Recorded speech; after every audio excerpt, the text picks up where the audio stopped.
This is Amy Bearpaw Piper with Standing Rooted. You're about to hear an original mythological story that's been published and all rights are reserved. This is a story that came to me many years ago.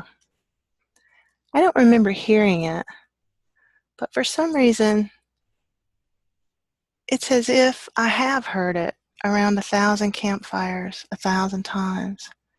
So the story is seared deeply in my bones, as if I've known it forever. It may mean something different to you. To me, it's about paying attention to something greater than myself and falling in love with it, and how that can change me and change my life.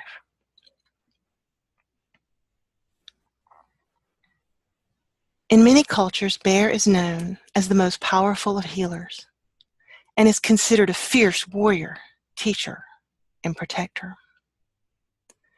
Her help as a guiding spirit is very much welcomed and revered. In some Eastern cultures, the paws of a bear are a rare delicacy that are reserved for the most honored warriors and shamans alone, as the paws are tender and bestow the qualities of acting as powerfully as a bear. There is a story that has been passed through generations of the people, with the small changes that befit each time and place. It has been given to me in this form to share with you now.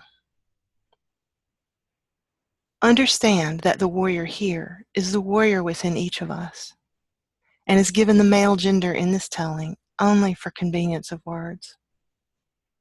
Just as the bear is both male and female, and yet is described here as a face of the goddess.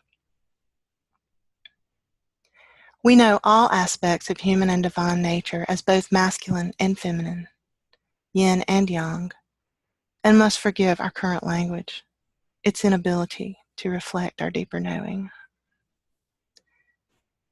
I have been instructed by those who teach me in the spirit world that the title of this story is currently known as Healing War.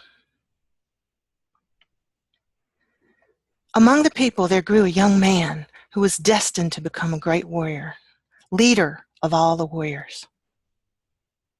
As this young man came of age, he was gifted by his tribe a mighty and beautiful spear with the sharpest of points made from the finest stones known. There was a hunting pouch of the softest and bluest leather with many rare yellow feathers and a lifelike totem necklace carved in the manner of a fiercely aggressing bear, fashioned by the artist and shaman who was unmatched in skill and spirit. This becoming warrior, fiercely proud, knew that he was to kill a bear as his manhood task, an unheard of call for one so young. Eoha, the oldest living brave, was his teacher and master. On his manhood day, Eoha said to the young man, "You must go out and live with the bear for 3 seasons of the moon. Watch her in each moment and learn all you can." The warrior-to-be cried out with joy, "Yay, yay, yay, yay, yay!" For his time was coming, and he burned to hunt and kill bear, who often cleared the berry bushes, stole their game, and frightened the women and children who strayed far from camp. Bear, whose meat could feed a tribe for an entire winter, and whose thick fat oiled their canoes and clothing. For 3 months, this young man watched Bear with lust-filled eyes and saw Bear capture and tear the heads off silver flashes in the stream.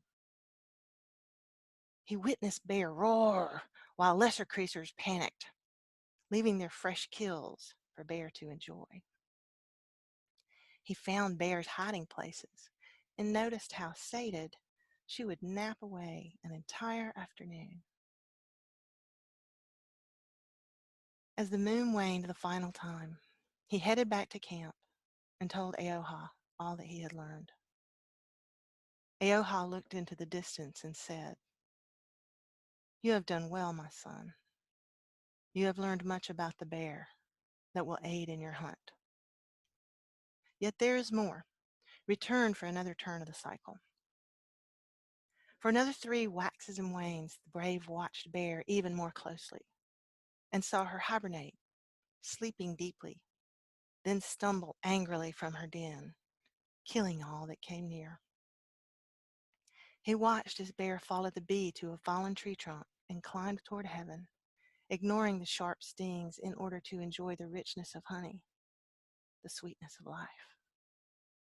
And the brave returned, certain that this time he knew all there was to know of Bear, and he could at last return and slay her to become the pride and glory of his tribe. Eoha nodded at his disclosures and said, "Ah, well done, my son. You have learned much that will help you as a hunter and as a man. Very well done. Now, return once more." The brave, frustrated and angry, yelled his warrior cry, "Yeah, yeah, yeah, yeah, yeah, yeah, yeah," and raced back to Warrior's Den. Bear was just pushing out the last of 4 small wiggling bundles of fur, licking them into existence with her rough tongue. He saw her cuff them roughly and kill to bring them bits of meat. He watched her face down a pack of wolves and wounded by a tree fallen in a storm. The warrior realized that Bear was a noble, worthy creature who protected the wild spaces, who climbed the trees which bridge heaven and earth, the thief who stole the sweetness of life from the sky people, allowing it to soak into and pungent the sweetened earth. Bear was a face of Creator herself, and the heart of the warrior softened. Shamed, he slowly padded toward the human camp. When he saw Eoha, with lowered lids, he said, "I am unmanned. I have fallen in love with Bear. She is my mother, my daughter, my wife.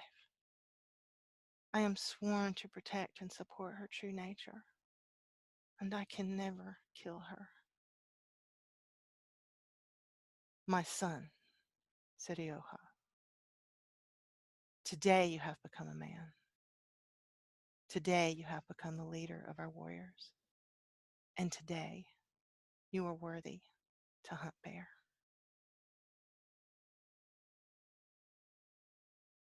And so it is.